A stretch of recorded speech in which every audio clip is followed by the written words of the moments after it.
Hello, everyone. This is another Black Conservative. I'm Ryan Boland. Thank you all for joining me. Apparently, a parent is enraged. African-American parent is enraged because her two little daughters or two little girls at Sesame Place was in a parade, and the furry figure, is high-fiving a couple of Caucasian children. And as the figure gets to the two African-American girls, he does like this. And so now the mother is enraged about this, and she's hollering racism, and she's posting it and sharing it, and it's going viral and all this other kind of nonsense. Okay. Now, I saw this video first on Officer Tatum's, which you all know, Officer Tatum's YouTube channel. And when I first saw it, I was kind of like, man, it's kind of rough. The little girls looked hurt. But then as I watched the video a second time, I noticed something that was interesting too. That the little girl was, one of the little girls is reaching out as if she wanted the figure to hug her or pick her up. And policy stated that that's a no-no. That's a no-no. That's against policy. But I'm not going to get into that any further. What I'm going to do, I'm going to read a portion of this article. You can go to the article. If you have not seen this viral video, you can go. It's only a few seconds long. You can go to the www.Breitbart News, look up the title of the article in the description box below, and see for yourself the video and see for yourself. But what I have something to say about this whole idea of racism, everything being racist. But I'm going to get into that after I completed reading some of this article. So let's get into this. An article starts off with a viral video critics say depicts an incident of racial bias. This is not worded correct. I don't like this the way this worded. I'm gonna get past this here. A viral video depicts an incident of racial bias at Sesame Place. That's a what do they call that? Misplacement of words. Not good. So anyway, let me reread that. A viral video depicts an incident of racial bias at Sesame Place, Philadelphia, over the weekend has sparked a response, with those held responsible to be re-educated and retrained to address implied racism in their, quote, unacceptable actions. As Breitbart News reported, a video shared by a person named Joda on social media shows her two daughters excitedly greeting characters as they parade through the popular theme park. When the two girls see the character of Rosetta walking by, they step forward for a hug or a high five alongside other children in their sidewalk lineup. They respond on seeing other children being accorded the same welcome. The mother shared the footage of what happened next on the Instagram profile, saying the incident has made her, quote, hot. And like I said, you can see that video for yourself. But I wanted to read something here. I wanted to read this woman's quote, Joda's quotes here, her Instagram quote. She says, I'm going to keep posting this because this has me hot. We were on our way out of Sesame Place and the kids wanted to stop to see the characters. This disgusting person blatantly told our kids no, then proceeded to hug the little white girl next to us. Then when I went to complain about it, they looked at me like I'm crazy. I asked the lady who the character was, and I wanted to see a supervisor, and she told me she didn't know. I would never step foot in Sesame Place ever again. And please feel free to repost this. Please, I wouldn't repost that mess. Actually, run me my money back. She has a couple of angry emojis. So mad, I stopped the video, but it got me so mad when he blatantly told them no. All right. Now, I can kind of understand the parents being upset. I understand that. I get that. But I'm going to share something with you when I'm finished with this. I wanted to read something that Sesame Street responded. It says, well, Sesame Place responded. Sesame Place posted an initial response to Instagram account on Sunday evening, explaining that the costumes sometimes inhibit performers' sight lines, which means that these costumes are so big and bulky that sometimes they can't see either on the side or directly on the side, or they can't see on the peripheral vision. They probably saw the two white kids and was able to high-five them, but couldn't see the two. But when they, by the time they got to the two black kids, excuse me, you had one clearly reaching up to be hugged, and that's against policy. I don't want to give away too much of this. It says, and that the employee, let me read the rest of this. And that the employee portraying Rosetta's no gesture was a general response declining requests to hold children for photos, which is against park policy. So going back to what I said, that one of the little girls is reaching up as if she wanted the character to hold her, pick her up and hold her, whatever, for photos, whatever. And he said no. Now, let me say this. It's really hard to believe that whoever's in that costume, in my opinion, whether it was somebody racist or not, would blatantly out in the open show racism like that. They stand to lose their job. Why would they do that? That makes no sense to me. That makes no sense to me. I'm not saying that they weren't racist, who the person that was in it, but how do we know for sure? But we're going to get into that. I got something to say about that. We spoke to the family and extended our apologies, invited them back for a special meet and greet opportunity with our characters, the statement said. So, you know, the little girls probably got a photo taken just to calm everybody down. Now park management has had a rethink and promised more action, as the Hollywood Reporter details. Late Monday afternoon, Sesame Workshop, which was careful to note that Sesame Place is a licensed partner, weighed in. What these children experience is unacceptable, read its statement on social media. We have been in contact with Sesame Place, our licensed partner, and they have assured us that they will conduct bias training and a thorough review of the ways in which they engage with families and guests. So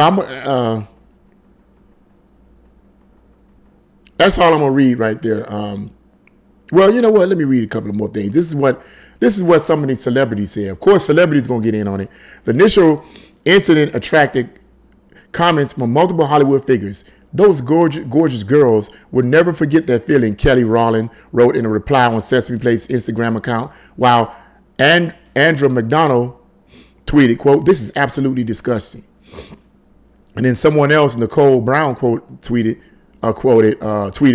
"Every black woman was once a little black girl who made this face when the way things are for us in America first broke her heart."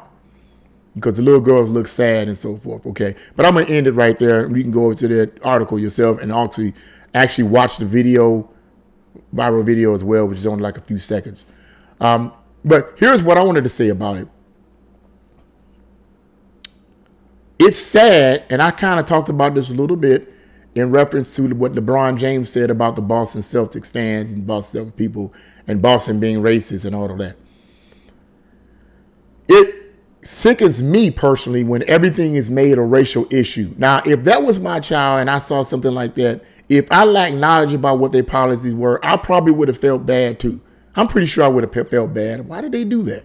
But knowing what I know today, and knowing what I know in terms of what I've studied and how the mainstream media spins everything as racially motivated, I probably would be less subjective. I would be more objective about the situation. I said, okay, let me see what's going on and what's really going on, rather than it being a racial issue. Now, let me share a story with you, because what I want to get at is, if indeed this was racially motivated, if the person that did this to these two little girls didn't want to do this, want to high-five them or whatever because they were black, my question is, so what are you going to do about it? Are you going to let an incident like that cause you to be so mad and so bitter that you got to spread your hurt all over the internet, all over the country? That's basically what's going to end up happening. It's going to become a big, big thing. Do you have to spread your hurt all over the place? Do you have to do that? Is that important? You're so hurt. You're so brokenhearted. Oh my God. You just don't know what to do. You got to spread your hurt all over. Do you really have to do that? Or is it possible for you to just say, well, you know what? This is an unfortunate incident. I'm going to look into this further and see what's going on, instead of making this a viral incident and being so embittered and angry by it. We're inundated enough with racial nonsense from liberal politicians, Democratic politicians, liberal academia, and movies and commercials that inundate us with racial imagery. They keep race before us because that's what keeps us divided. Everything has to be a racial incident. Everything is racial. But let me share something with you guys that I personally experienced that I considered might have been racially motivated, or you could call it racial profiling. And it shook me. But let me share this with you. Years ago, back in 2011, I was attending Cleveland State University. I wanted to get my bachelor's degree in communications.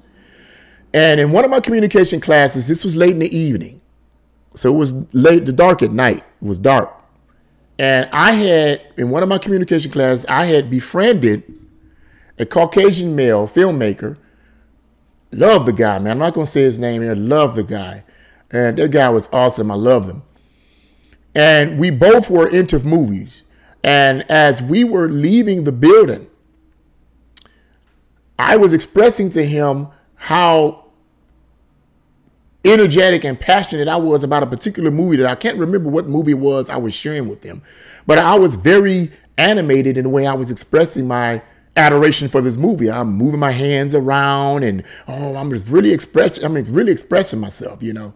And I guess someone from the outside thought I was trying to attack this guy. So they called the campus police on me. Who it was, I have no idea. Whether it was black, whether it was white, I don't know. But clearly someone called campus police on me because they thought I was attacking this guy. The campus police began to approach me. One was white, one was black. The white campus police officer was extremely aggressive. He approached me and I thought he was going to hit me. My heart dropped and I just felt nervous, like I froze.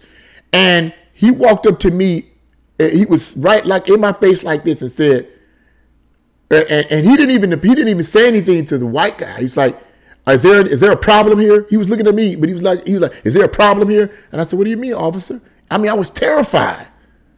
And the white guy that I befriended was like, no, there's no problem here. And I said, no, there's no problem here. I was telling him, but we're on our way home. He's going to take me home. And because the white guy had offered to take me home and we were talking about movies. And I was so hurt because right off the back, I felt like the white officer assumed that I was hurting this white guy. But after I thought about it, I said, well, of course, whoever called the campus police identified me as an African-American male, and the other guy that they thought I was going to attack as the white male. So obviously he was going to approach me that way there. But the way he did it, it terrified me. It shook me. And I felt I had been racially profiled. Also, what made me think I was being racially profiled or even being portrayed was that the black police officer was just standing there. He wasn't saying anything. He wasn't defending anything. He was just standing there. And I felt betrayed, although that wasn't the case. I wasn't being betrayed. There was nothing that the black police officer, looking back in retrospect, needed to say. Because the white police officer didn't put his hands on me. He just wanted to know if there was a problem. But the way he did it was so aggressive. So that night, I felt horrible. I felt racially profiled.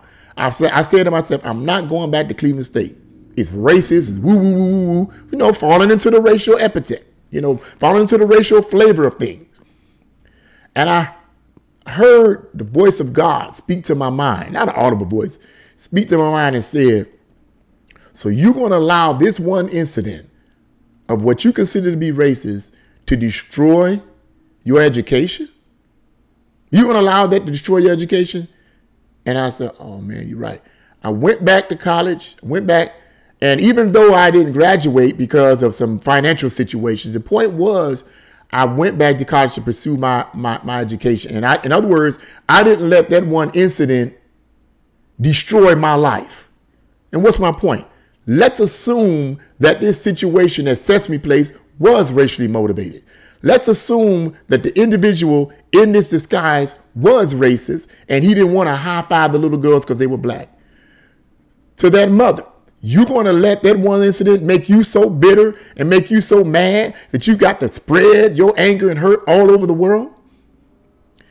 Back in the days, in the 20s and the 30s and the 40s, black people had real discrimination, real racism, to the point where they risked their very lives. Shall I say the KKK was running around, lynching people? Thousands of blacks were lynched by the KKK. I mean, they were really suffering racism. They were really suffering discrimination with Jim Crow laws in the Deep South. But yet a significant number of blacks persevered through all of the real opposition.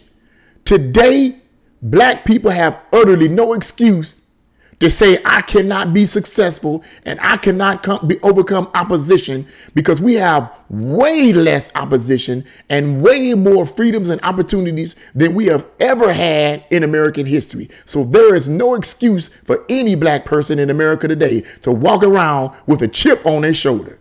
But the reason why so many black people walk around with chips on their shoulder when they think or suspect something to be racist is because we're being inundated, like I said earlier, by Democratic politicians who play the race game with black people because they know black people, when it comes time to vote, gonna vote for them.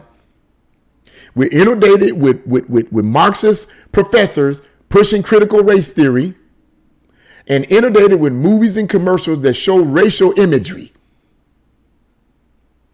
People, when are people going to wake up? When are black people individually going to wake up? Forget about the collective, because there is no collective unless people take personal responsibility for the way they react and act towards things. I could have allowed that situation to color my perceptions for the rest of my life, and it shook me. It shook me to my core. But I had a choice. I could walk around with a chip on my shoulder, or I can overcome the opposition and the challenge and pursue what I wanted to pursue. And that's my word. Even if it was racially motivated, she didn't, in my opinion, have to act like a fool. There is no excuse for black people today, period. We have way too many black people in this country who are successful. America has the highest number of black entrepreneurs and black millionaires in all the world. America has the most black millionaires. Now, how did they become millionaires? Through the welfare system? I implore it is not so. No more excuses. No more excuses. Overcome your challenges, even if you are. Even if someone does initiate something against you that may be racist, what are you going to do about it? You're going to act a fool, or are you going to overcome it and go on and do what you need to do to pursue your dreams and your goals? That's my word. What do you guys think? Leave your comments in the comment section below. Like, share, and subscribe to this channel. God bless you all, and see you again on another Black Conservative.